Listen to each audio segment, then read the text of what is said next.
At 25 years old, Adrian saw the world through a lens shaped by silence, loss, and the strange resilience that blooms only in the absence of certainty. And although he walked the busy streets of the city like any other young adult struggling to balance work, dreams, and rent payments, something about him always seemed slightly out of step, as if he were a visitor rather than a resident of ordinary life.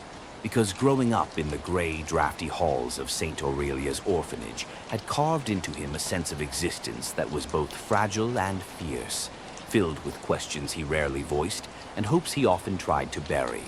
He had arrived at the orphanage as a baby wrapped in a blanket someone else had chosen, carrying no name, no story, and no hint of who he was supposed to become.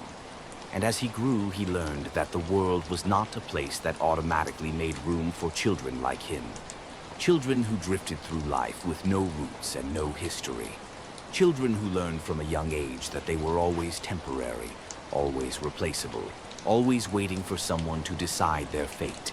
The matrons who cared for him were not cruel, but they were tired, overworked women who divided their affection into small, rationed portions. And Adrian quickly understood that the warmth he felt from them was not his alone, but shared among dozens of other small hands reaching for the same fleeting comfort. He remembered lying awake on countless nights, listening to the quiet sniffles of children who had recently arrived, still mourning the families they had lost. And he would wonder what it felt like to miss someone, to have a memory warm enough to wake, because he had none. And though the other children sometimes whispered to each other stories of parents who might return someday, Adrian never invented such fantasies for himself, not because he did not want them, but because he had learned early on that longing for something he could never have only deepened the hollow ache in his chest. Instead, he built his own sense of the world through observation, watching how other children clung to toys donated by strangers, how some fought for attention while others withdrew into corners. And he promised himself that he would never rely on anyone for more than they chose to give, that he would learn to be enough for himself, even if it meant stitching his heart together with solitude. When families visited the orphanage to adopt, Adrian would sometimes stand at the far end of the hall, pretending to read a book, pretending he was not listening to the conversations, the laughter, the nervous excitement of the other kids preparing to present versions of themselves they hoped would be chosen. And though he told himself he did not care, every time a child left with their new family, carrying bags filled with donated clothes and a shy hopefulness in their eyes, Adrian felt something inside him tighten, a silent question curling beneath his ribs. Why not me?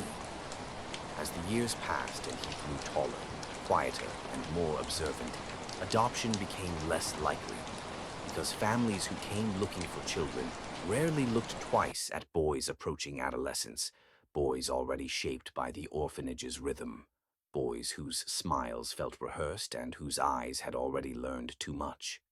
By the time Adrian turned 18, he had prepared himself for the day he would leave the orphanage, not with celebration, but with practicality, packing his few belongings, a notebook filled with scribbles, a sweater passed down from another boy who aged out before him, and a single photograph of himself at age 6, taken by a volunteer photographer, and stepping into the world with a mixture of fear and determination that felt almost dizzying. The city did not welcome him with open arms, but it did not shut him out either, and he found small jobs that paid little and demanded much. But working gave him a sense of control he had never experienced before, the realization that survival was something he could earn with his own hands. He learned how to budget, how to cook cheap meals, how to navigate the endless churn of public transportation.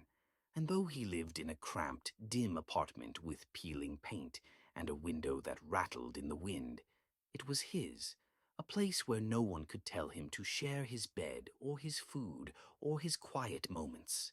Still, the habits the orphanage carved into him followed him everywhere.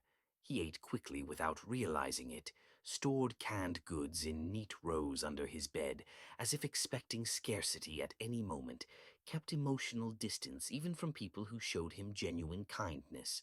because experience had taught him that affection could disappear as suddenly as it appeared, and he was afraid of Boaz.